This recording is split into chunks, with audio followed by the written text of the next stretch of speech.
From Ayodhya to Kurukshetra, Prime Minister, in his whirlwind tour, asserted the core cultural agenda of BJP. Prime Minister Narendra Modi unfurled the flag on the top of Ram Temple in Ayodhya. The gathering was different this time. Unlike the last time, when the entire who's who of the India was invited, this time people associated with the temple movement were celebrated. Modi was accompanied by Mohan, Bhagwat and Yogi Adityanath. The issue at hand is that cultural nationalism is proudly asserted and claimed by BJP. Congress, on the other hand, has taken a hard Nehruvian turn, which wants a sharp division between state and religion. Though these lines were blurred till 2014 as the center of political discourse remained Nehruvian, today it lies on the margins, the center being occupied by Hindutva of Parivar. How do we sum up today's events? A formality or direction that the Republic has taken? Some call it the Second Republic. What is the relationship between RSS and BJP now? Do BJP and RSS have a new cultural agenda? Modi is the most powerful RSS export to the outside politics. How do they see complete domination of Prime Minister Modi, both within and outside? But what is clear is that BJP has been able to fuse politics of marginalized community within the rubric of Hindutva politics. People call it subaltern Hindutva, but it allows marginalized communities to become part of BJP's cultural agenda, which opposition fails to counter through politics of social justice. Important point to note that is that Hindutva politics allows dignity through number of means: constitutional, social, religious, which left negates. It is through religion that spirituality emanates. On this topic, I am joined by renowned author Arun Anand. Arun, from Ayodhya to Kurukshetra, from Ramayana to Mahabharata, to the 350-year celebration of Guru's martyrdom, Prime Minister has fused lot of Indic traditions. Your opening comments.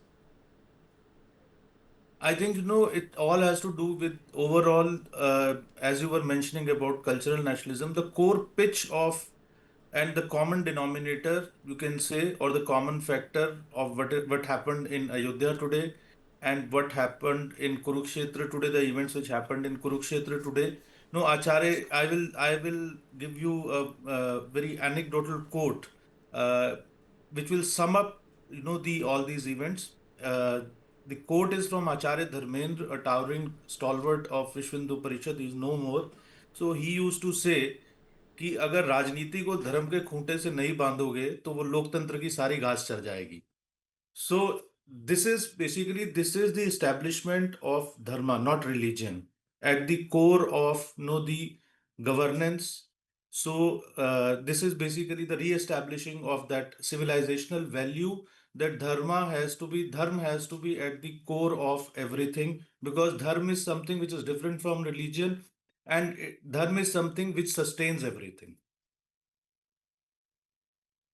Let me first take you to Ayodhya. Ayodhya was a cultural milestone in the history of RSS. They could have adopted any temple, but they chose to adopt Ayodhya. Those were the decisions made at top, and subsequently BJP came in the Himachal Pradesh session. Do you think that RSS has any other cultural agenda apart from Ayodhya? If Ayodhya is not there, they have not adopted Kashi and Mathura, people are doing their bit, then what is the other cultural agenda? Actually, it's a kind of I wouldn't say it's kind of a misinterpretation or misconception at times that RSS takes up an agenda and then mobilize the society around that. It is the other way around. Whatever is the mood of the society, so RSS takes that up and then the society automatically gets mobilized. I'll give you a small example regarding this. In 1959, the RSS passed its first resolution on any temple, and that was regarding the Kashi Vishwanath temple. That a Bhavya Mandir should be built there, and we know that it's a disputed site. Also, part of it is a disputed site, and there is a mosque there which was built by Aurangzeb by demolishing a part of the temple. Anyway, so but in 1980s, the movement which it took up was not the Kashi Vishwanath temple movement. The movement which it took up was the Ram Janmabhoomi movement, because the general mood of the society was to take up that movement. So whatever the mood of the society is, that RSS will take up, and because RSS has more than 5 million kind of foot soldiers on the boots on the ground, so they keep on getting a sense and they're very flexible regarding that also. I'll give you another quick example. Kartikeya, you would remember that in 1990s when Vajpayee government had come, and even before that when liberalization had begun, RSS was opposed to FDI in almost every sector. Yes. And today we are looking at, right from defense to insurance to, every sector. In many sectors there is 100% FDI which is allowed, and there is no opposition from RSS. So RSS adapts itself according to the mood of the society, and that is the reason that it has not only survived, it has thrived over the last 100 years. I know what you're saying, that RSS is not dogmatic when it comes to adapting to the cultural and the social changes. That is very visible in the 2018 the press interaction with Bhagwat had. He spoke on multiple issues, and the one which he also recently had in 2025. Let me take you to a different direction. I think the most powerful, famous, renowned export of RSS is Prime Minister Modi. There is no doubt about that. The previous Prime Minister had a different equation with the RSS. How do you see Prime Minister Modi's equation with the RSS? I'm not talking about organization or the leadership, because RSS is constituted by people.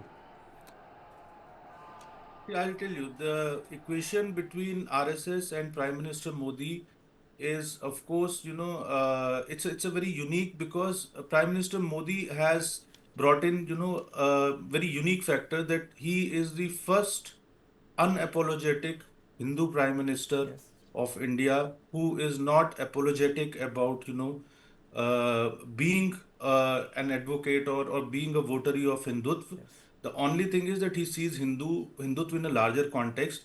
I think Atal Bihari Vajpayee and even leaders like L.K. Advani were also of the same ilk, but the thing is that due to the political compulsions at that time, so they could not be so assertive. But and I'm saying assertive because that's a very finer nuance which we Because have of the to coalition understand. politics, I mean to say, Yeah. you can say that because of the coalition politics, they had to Yeah, run the because government. but Prime Minister, see, there were, and why wouldn't RSS be, perfectly happy with Prime Minister Modi? There were three core agendas of RSS, or three core issues. One was abrogation of Article 370, which has been done.